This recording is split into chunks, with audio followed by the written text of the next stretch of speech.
Bom dia a todos. É uma alegria enorme estarmos aqui, aconchegados na casa de Dr. Herman, para mais um estudo do Evangelho.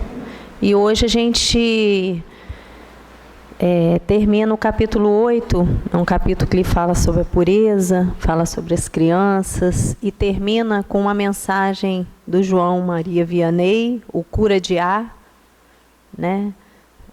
Fechando assim, com chave de ouro, esse capítulo, que nos ensina a ter pureza de coração, que a gente ainda tem muita dificuldade de ter pureza de coração, porque tudo que a gente olha ainda é com o nosso olhar, né?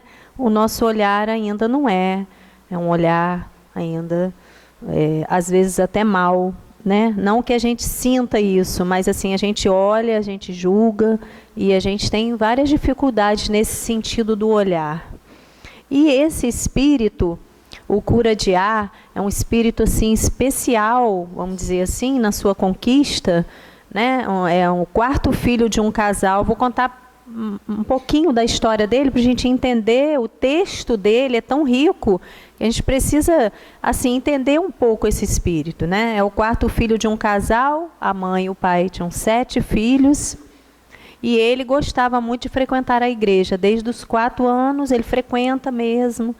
Gostava de frequentar a igreja e tal. E aquilo incomodava um pouco o pai, porque não que fosse uma coisa ruim, mas o pai precisava, né, dele na lavoura, nos serviços, a mãe também nos serviços da casa, no campo. Então ele não pôde estudar muito. E as horas de folga que ele tinha, ele ia para a igreja. Então já um espírito, já a gente vê pela trajetória dele, um espírito já voltado para as coisas de Deus, vamos dizer assim, né? Que é outra coisa que a gente tem dificuldade de se aconchegar nas coisas de Deus, né? A gente acha assim, é uma coisa de, né? A gente separa as coisas do mundo das coisas de Deus. A gente deve viver no mundo com as coisas de Deus, seria o ideal, né? Então ele tinha essa vocação, vamos dizer assim. E ele encontra o padre Fournier, né? E conta para o padre que ele tinha desejo de se tornar sacerdote, né? Mesmo sendo contra o desejo do pai, aos 25 anos ele se tornou padre. Só que por ele ter essa infância difícil, ele teve dificuldade, ele lia, mas ele não escrevia bem, ele não falava o francês bem, e aí ele teve dificuldade em se formar, né? Porque ele não teve aquela base do estudo, né? Foi uma criança que se envolveu com o estudo, tinha muita dificuldade. E aí ele tinha essa fama assim, de ignorante, vamos dizer assim. Ele não tinha muito estudo para se tornar um sacerdote, vamos dizer assim, importante, de uma igreja importante, vamos dizer assim, né? Na nossa linguagem. E perante os superiores, ele era aquele espírito assim, ele tem um pouquinho de conhecimento, então vamos enviar ele lá para Ar, para essa cidade de Ar. Era um lugarejo bem pequeno, com muitas dificuldades, então a gente deixa ele lá, né? Assim, chegando a essa conclusão. E quando ele chega numa carroça, levando as coisas dele, que eram poucas, mostrando para a gente que era um espírito também que tinha poucas necessidades, mas dentro dessa carroça tinham 300 livros. Então ele tinha a cama lá, um colchonete, sei lá, poucas coisas. Ele comia muito pouco, muito pouco. Ele dizia que a gente não tem necessidade tanto de se alimentar. É alimentar o corpo, né? Mas ele se alimentava tanto o espírito que ele não tinha tanta necessidade de comer. E nesse encontro aí, nessa chegada à cidade, ele encontra um rapaz. Esse rapaz, que tinha 16 anos, um jovem, né? E ele pergunta, está muito longe a cidade? Aí o rapaz fala assim, não, você seguindo aqui, logo ali na frente. E ele, chegando à cidade, ele ajoelhou para orar. O rapaz ficou olhando e ele ajoelhado, levou uma meia hora, agradecendo a Deus, né, a chegada da cidade, que ele pudesse entrar, né, enfim, a oração dele lá, que ele fez. Quando ele acabou de fazer a oração, ele falou com o menino assim, agradeceu, né, que o menino indicou, bateu um pouquinho, uma conversa, assim, conversou um pouquinho, e ficou marcado esse encontro. Por quê? Porque esse menino desencarna 2 dias depois. E ele tinha falado com o menino, você me indicou o caminho de Ar, e eu te indico o caminho do céu.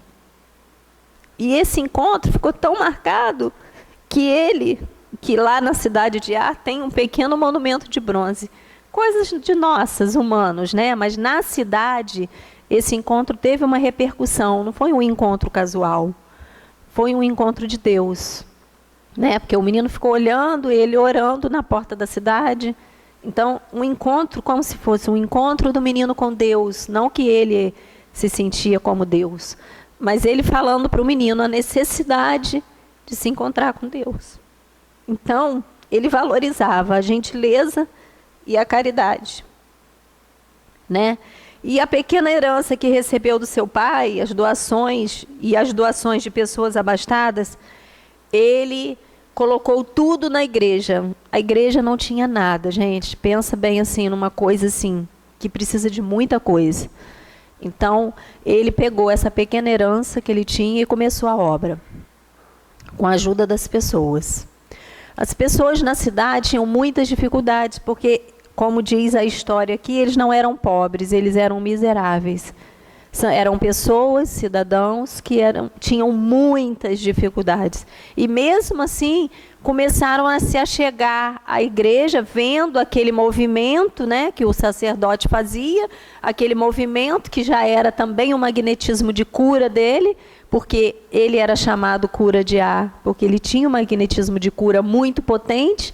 E nisso ele começou a reconstruir a igreja em todos os sentidos. Não só a obra externa, né, como a gente precisa fazer mesmo, a pintura, a obra, né, paredes caídas, ele reconstruiu, como a obra moral, que era o mais importante, né? Ele reconstruiu a igreja, e a igreja era um ponto de ligação com Deus, porque as pessoas ali, de tanta pobreza, de tantas dificuldades morais, os jovens se envolvendo com bebidas, né, viviam assim, nas pequenos, assim, vamos botar botecos, né, que tinham, os jovens ficavam ali e não tinha essa possibilidade de se envolver com Deus. Ele foi fazendo uma reconstrução da cidade.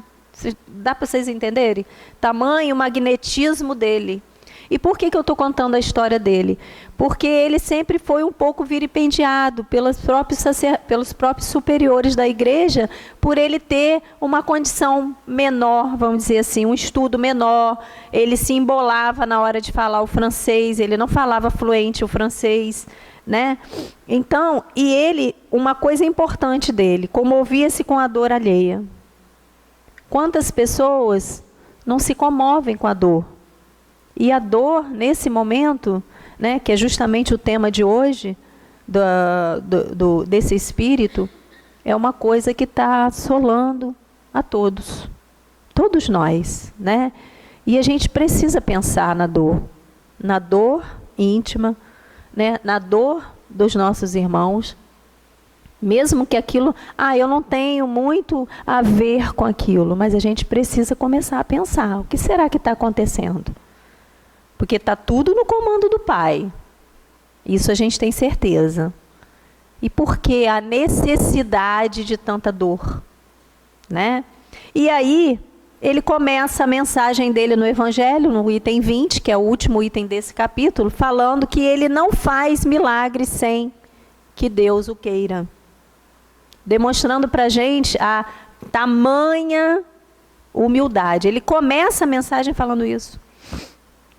Ou seja, um espírito superior em bondade, em todos os atributos, em conquistas, assim, né? Não só porque ele curava, mas porque ele exemplificava, ele conseguiu movimentar toda uma cidade para Deus, vamos dizer assim, né?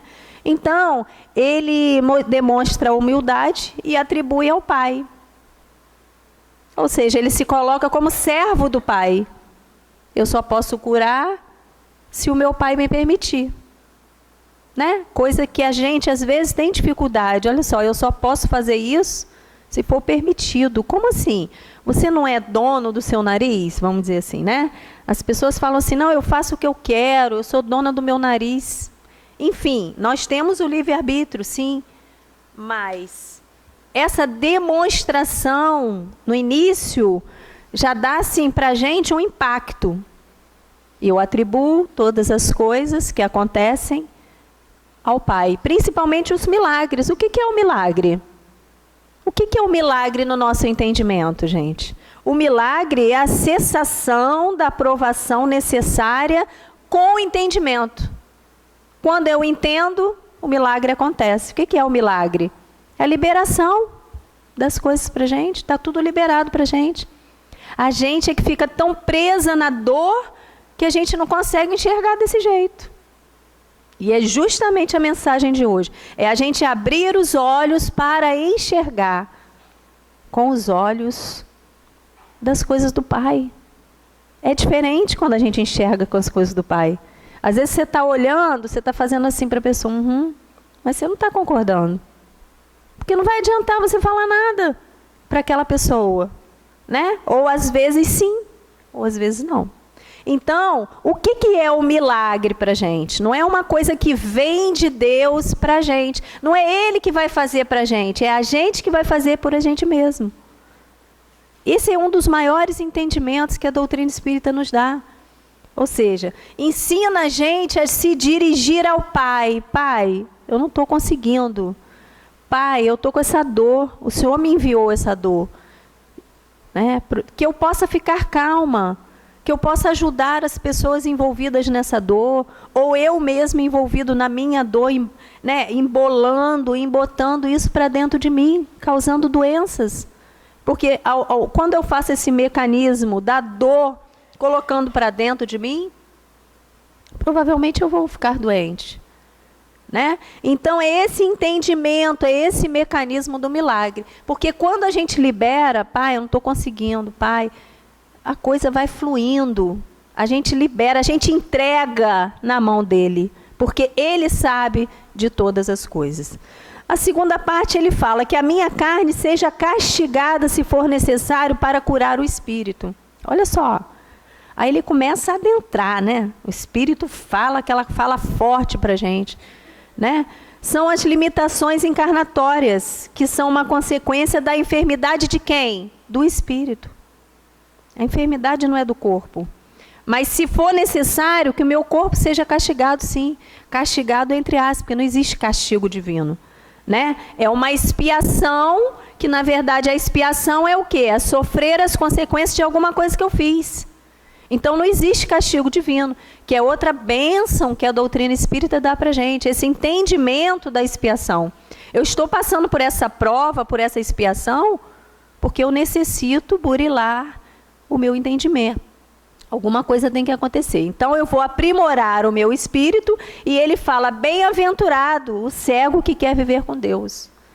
Na verdade ele está falando da visão, né? Do cego da visão, porque ele faz um atendimento a uma senhora que está sem a visão. Como ele curava, pediram a ele que ele fizesse esse atendimento. Né?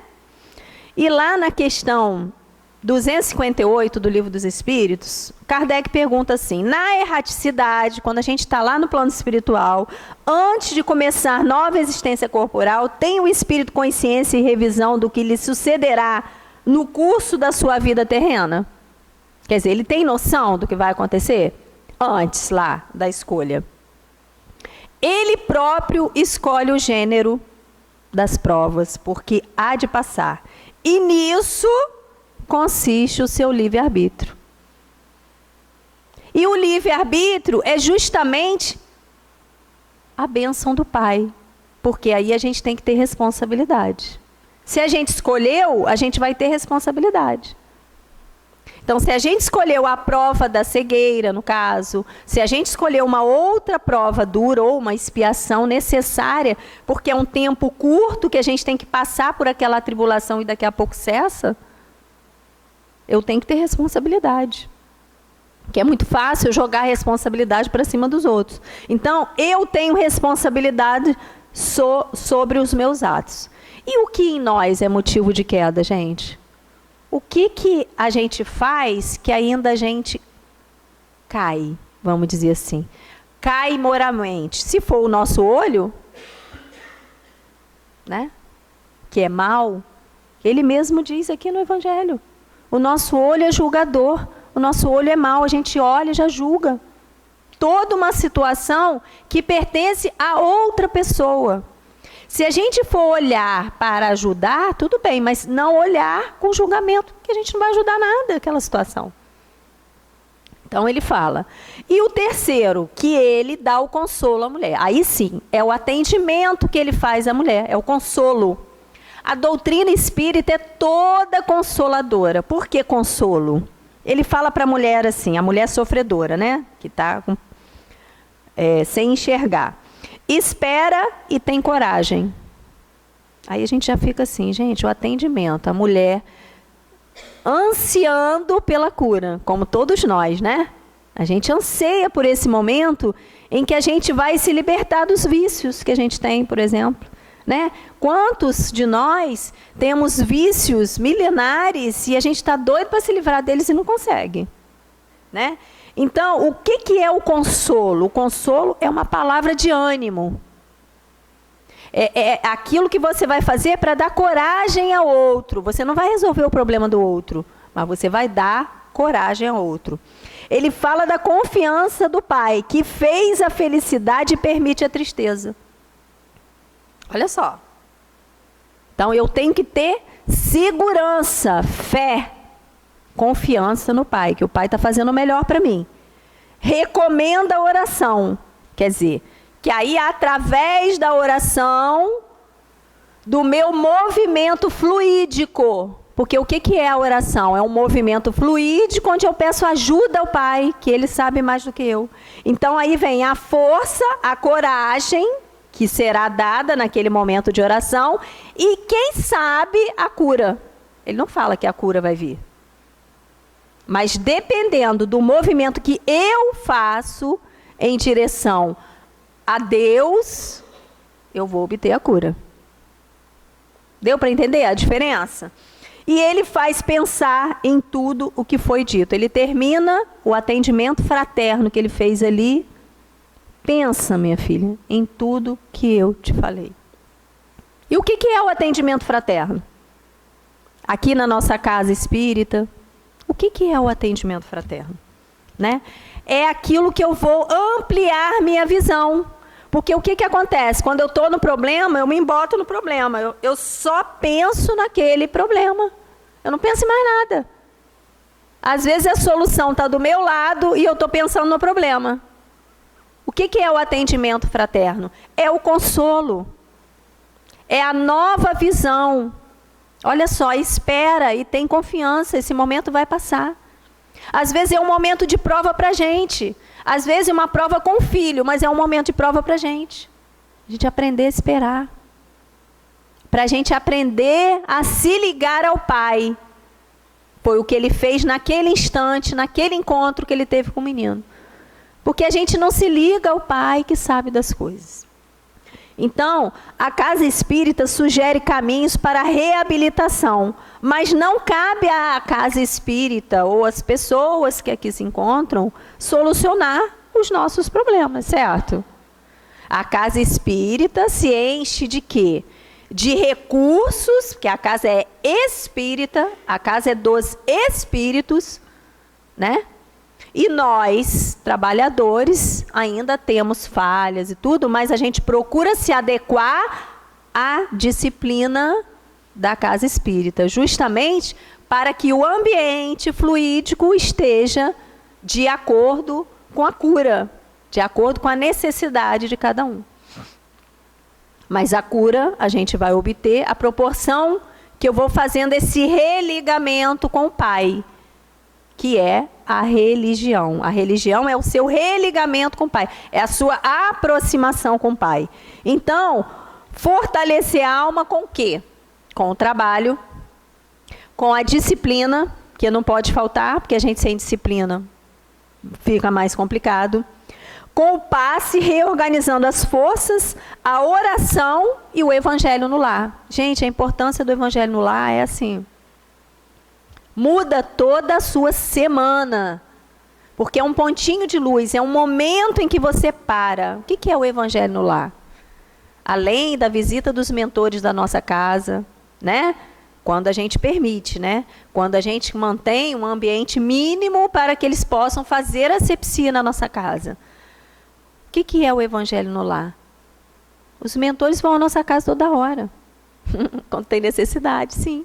Eles estão com a gente a toda hora. Mas o evangelho no lar é o momento que a gente para pensar nas coisas de Deus. Para ler o evangelho, para fazer um breve comentário ou comentar alguma coisa que tenha acontecido à luz do evangelho. Que uma coisa é você comentar uma coisa que tenha acontecido, outra coisa é você comentar à luz do evangelho. E aí ele continua falando que aqueles que são privados da visão deveriam considerar-se como os bem-aventurados da expiação. Ou seja, no momento de dor, eu me considerar bem-aventurado. Isso para o mundo parece surreal. Mas para nós que já temos o evangelho, todos nós aqui, que já estudamos o evangelho toda semana, a gente vai falar assim, é isso mesmo. Esse é o caminho, porque ele não falou, eu sou o caminho, a verdade e a vida? É esse o caminho que a gente insiste tanto, reluta tanto em entrar nesse caminho de aconchego. Que a casa espírita é um aconchego, né? O momento de oração é um aconchego, né? O momento de um atendimento fraterno é um aconchego, né? E ele fala, bem-aventurado o cego que quer viver com Deus. Os olhos abertos estão sempre prontos a fazer a alma cometer erros. Ou seja, é o motivo da sua queda, que é o escândalo que a gente viu nos itens anteriores, né?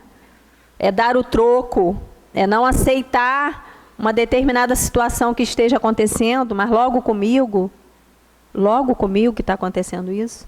E aí Kardec vem fechando o capítulo, falando da aflição, né? Aí já são palavras de Kardec, já não é mais o cura de ar, né? Falando da aflição e da nossa postura, o nosso comportamento diante da aflição. Qual é o nosso comportamento diante da aflição? O que você está fazendo com esse momento glorioso que vai te levar a um patamar melhor? Você está reclamando? Pode ser um teste. Não é nem uma prova, às vezes pode ser um teste. Pode ser algo que você tenha feito anteriormente, porque a bênção do esquecimento do passado nos dá esse entendimento. Pode ser. Pode ser isso. Pode ser os efeitos da justiça divina. Pode ser uma pena de talião, que quem aplica a pena de talião é quem? É o nosso Pai. Não é a gente que aplica a pena de talião. Ele fez comigo, ele vai pagar. Não, não, não. Essa não é a postura de quem está tentando se religar a Deus. Pode ser uma dor que veio como instrumento de elevação, para você subir um degrauzinho. Vai subindo. E para você aplicar na sua vida. A dor não é castigo divino. A dor é uma bênção que Deus envia a seus eleitos. E aí, Joana, quando a gente fala de sofrimento, eu já falei com você várias vezes, sofrimento é esse livro aqui. O livro Plenitude da Joana, ele fala de sofrimento do início ao fim, né? É um livro onde a gente tem que sempre estar, assim, pesquisando, vamos dizer assim, né? Sempre estar olhando, porque ela vai lá no fundo da alma mesmo, né? Se a gente quer sair da ignorância, vamos dizer assim, a gente precisa ler o que é. Então, ela já começa dizendo um monte de coisa para a gente. Mas eu peguei um pedacinho do processo de autocura, já que a gente está falando de cura, eu peguei um pedacinho do capítulo 9 do livro Plenitude da Joana. Ela fala assim: a criatura humana possui inexplorados, valiosos recursos que aguardam a canalização conveniente. Entre eles, a bioenergia é a fonte de inexauríveis potencialidades que o desconhecimento e a negligência direcionam em sentido equivocado, malbaratando inconscientes forças preciosas. Invisível à ótica comum, a irradiação bioenergética passa despercebida, exercendo influência no interrelacionamento pessoal, graças ao qual provoca ondas de simpatia e de animosidade, conforme a procedência de um indivíduo moralmente são ou enfermo. Captada pelo perispírito, nele interfere através do campo que exterioriza, facultando renovar as forças ou perturbá-las de acordo com o tipo de descarga que propicia. Essa bioenergia é responsável pela atração interpessoal, qual ocorre no campo molecular, celular e gravitacional e universal. Semelhante à invisível camada magnética que envolve a Terra e que somente é registrada por aparelhos especiais, de igual modo ela é somente percebida através de paranormalidade ou de câmeras ultravelozes em filmes também ultrassensíveis. Para que eu estou falando tudo isso? Né? Um monte de nome difícil, porque a Joana, né, ela tem uns nomezinhos difíceis. Para dizer que os nossos sentimentos e os nossos pensamentos estão gravados no nosso corpo espiritual. Quando a gente tem uma empatia por uma pessoa ou uma antipatia, gente, não gostei dele do nada, eu não gostei dele. O que é isso? Magnetismo. É justamente o que o cura de ar trabalhava. Né? A cidade estava toda desorganizada, fluidicamente. Ele conseguiu levantar a cidade toda. O que ela quer dizer? Que nós temos recursos que aguardam o nosso querer para poder fluir. Os recursos estão guardados. E nós estamos fazendo o que com os nossos recursos? Desviando para as coisas do mundo, como ela fala aqui. A negligência, né? O desconhecimento. Por isso que todos se afastam do estudo. Porque quando a gente estuda, a gente percebe, opa, eu estou no caminho errado. Aí a gente volta para o caminho certo, que é o caminho do estudo, é o caminho do trabalho, é o caminho da inter-relação, porque não adianta você ter diferença com alguma pessoa, mas você tem que conviver com ela, você está trabalhando junto. Lá fora não é assim? Na casa espírita não é diferente, né? Então, ela vai dando a dica, né? Pausadamente para a gente. O querer é de alta importância, porquanto representa não apenas a vontade interesseira, imediatista, porém todo o empenho, todo o investimento de recursos para adquirir-se o pleno comando dessa força e sua hábil canalização com um objetivo elevado. Ou seja, a proporção que eu vou juntando os meus recursos, né, e direcionando para as coisas de Deus, nossa, mãe, eu consigo coisas que ele diz aqui, são os milagres. Mas não é milagre. Fez parte de um esforço, de um entendimento. Então, com a dor, não é diferente. Quando a dor chega, eu tenho que entender. Por que essa dor está acontecendo comigo? Por que nesse momento eu estou assim, assim, assim, assim? Eu tenho que entender, eu tenho que estudar. Eu tenho que me estudar para eu poder entender o que está acontecendo. Às vezes não é nada comigo.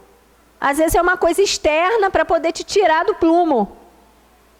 Às vezes não é nada comigo, está tudo bem comigo, estou saudável, estou legal, mas às vezes é uma atribulação para poder te tirar do caminho com Deus. Então, gente, eu vou fechar a palestra, né, rogando ao Pai que nos dê força, porque o caminho com Deus não é fácil não, mas é o melhor. Podem ter certeza disso, é o melhor.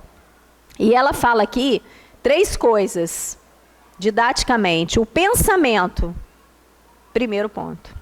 Segundo ponto é a oração, o cultivo de ideias positivas. E o terceiro é o descanso físico e mental, a higiene, aí ela vem falando. Mas, basicamente, para se manter uma sintonia com essa fonte de recursos nossos mais limpos, são essas 3 coisas básicas. Sendo que o descanso, não é só o descanso físico, eu ficar numa rede descansando o tempo todo. É o descanso mental também. Porque, às vezes, eu me envolvo com tanta coisa que a minha cabeça fica pesada. O meu corpo até que está mais ou menos, não está tão cansado. Mas é o desequilíbrio dessas forças, desses fluidos de cura que estão dispensados para todos nós. A cura não é específica, é para Simone, é para Fabiano, não. A cura é para todos nós. Basta que a gente reorganize os recursos para a gente obter a cura, se for permitido pelo Pai. Né? Mas a gente reorganizando os recursos, a gente já está fazendo a nossa parte, vocês concordam? Né? Agora, os recursos fluídicos, melhores, né? As bênçãos, vêm do Pai. Ele que tem o comando, né? Que tem o comando na mão. Então, se for permitido, a gente vai ser curado sim. Mas a gente tem que pensar em curar o quê? O espírito que está doente. É o espírito que passa para o corpo todas as coisas. As manias, os vícios, os pensamentos negativos. Ah, isso aqui não vai dar certo. Mas você já está falando que não vai dar certo? Então você já está travando tudo. Tá bom, gente? Que Jesus nos abençoe, nos dê um final de semana, né, de bênçãos, de paz, de harmonia. E se liguem com Deus, se liguem com os espíritos amigos que estão ao nosso lado, mesmo diante de qualquer aflição que estejamos passando. Eles estão no comando de tudo. Podem ter certeza. Que Jesus nos abençoe.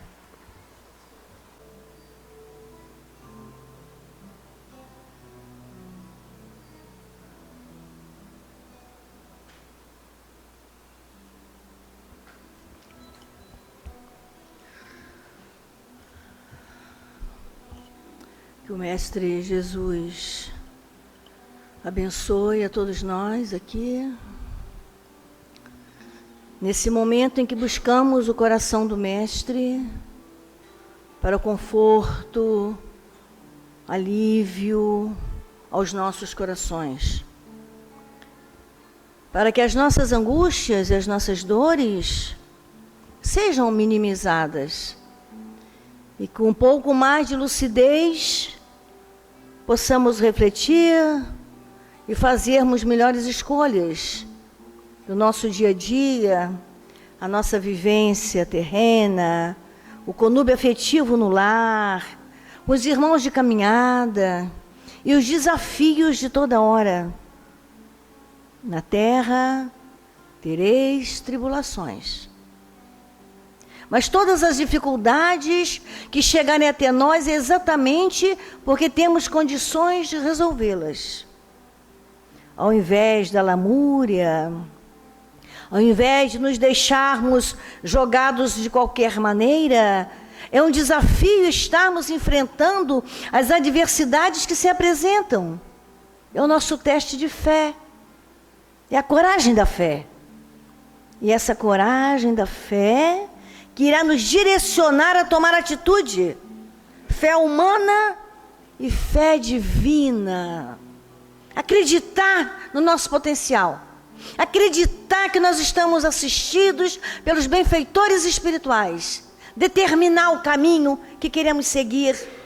Porque aí o Pai maior vai liberando os recursos, porque nós estamos confiantes que somos seus filhos.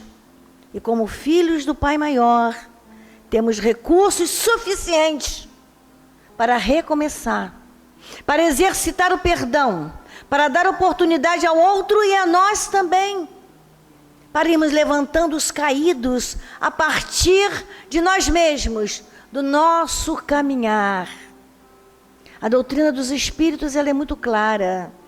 E o ensinamento, as orientações dos benfeitores, dos espíritos que vêm conosco comungar o cotidiano. Diz pra gente, vamos embora. Bora.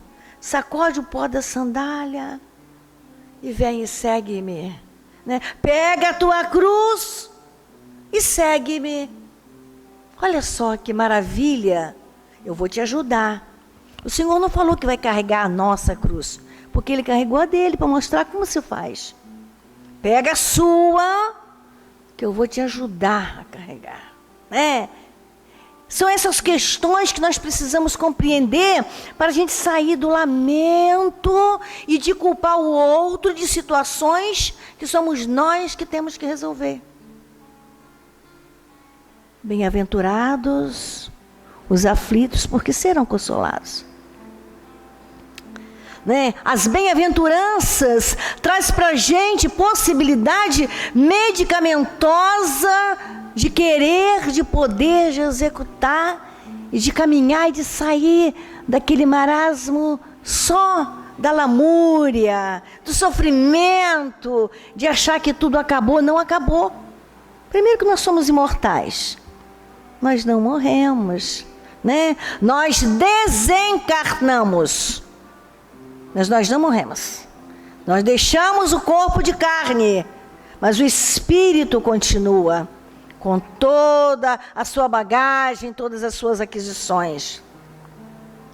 Que a gente possa, nesse olhar, desenvolver esse sentimento de reconstrução.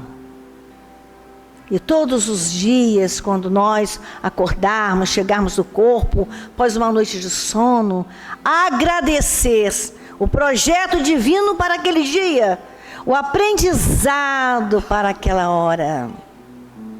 Graças a Deus, graças a Jesus Cristo, que cada coração tenha em si própria a certeza de que não estou sozinho.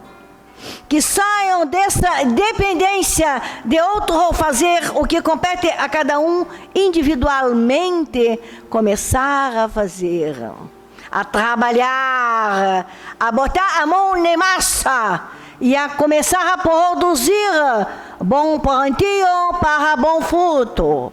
Nessa colheita grandiosa daquele trabalhador que confia, daquele sofredor que vai sair do sofrimento, a partir do momento que ele determinar sair do sofrimento. Todos têm esse potencial de determinar o que quer fazer e sair do sofrimento, ou continuar no sofrimento.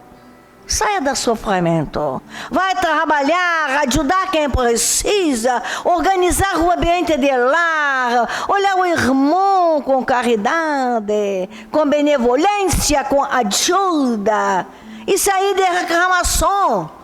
Vamos sair de reclamação. Na hora de reclamação, faça uma prece. Na hora de reclamação, lembre de ajudar alguém que precisa.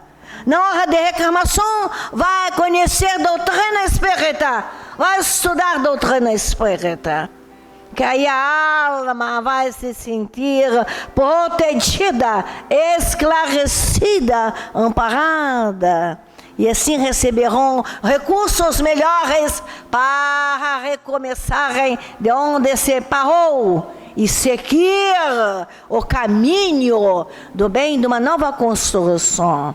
Todos terão que fazer isso, porque essa ascensão é individual.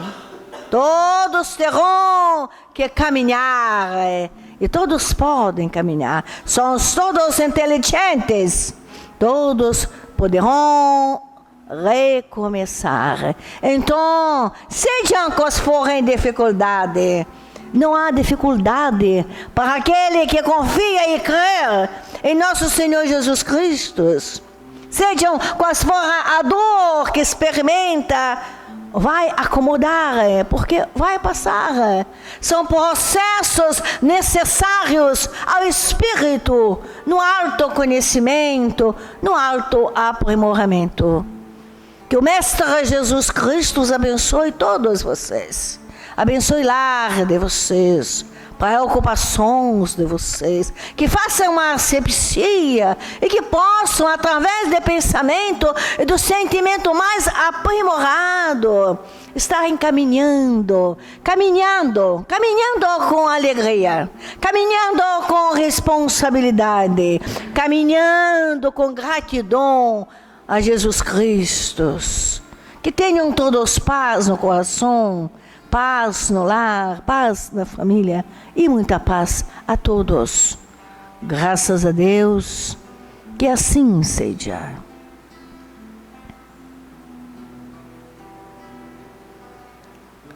Assim, Mestre querido Jesus, diante das orientações benfeitoras, do carinho benfeitor, que o Senhor possa nos abençoar e que nós possamos estarmos certos, absolutamente certos, que o Teu amor é verdadeiro e que o Senhor nos ama em espírito e verdade e que nós possamos também fazer a mesma coisa, buscá-lo em espírito e verdade. Fique com todos nós, fortalecendo os nossos corações, balsamizando as nossas dores. Obrigada por agora, Senhor. Obrigada por tudo, Senhor. Que assim seja. Os médios no alto passe.